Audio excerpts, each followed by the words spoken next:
Roughly 500 people gathered in downtown Tampa to protest U.S. economic inequity.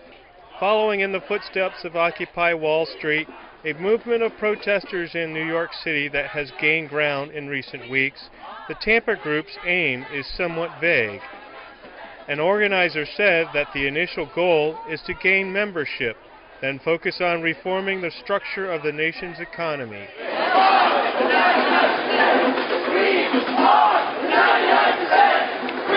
Lawyers that are working for the banks, that are taking people's homes away, putting people out on the street, forcing them to make payments that they can't afford, regardless of whether they can eat or clothe their children. We got people sleeping under bridges, mothers living in cars with their children because the banks have taken their homes away.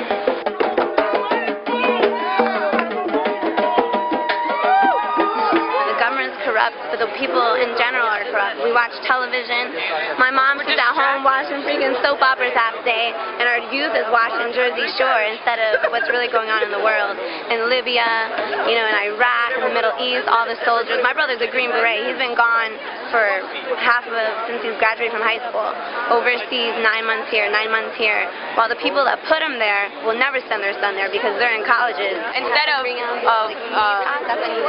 people figuring out what their creative senses are, whether it be writing or whatever it may be, we're unable to because we're forced to be slaves into paying back a debt when the national government doesn't even pay their bills. So why should we?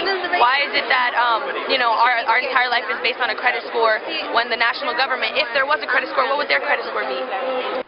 Some of the protesters said they plan to stay overnight, which would violate a city ordinance which requires them to leave the park after sundown. Disperse at night, and sleep with the homeless hidden, in solidarity with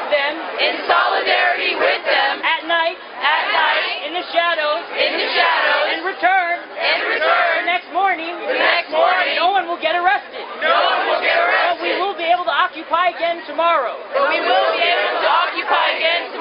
I say this must be done.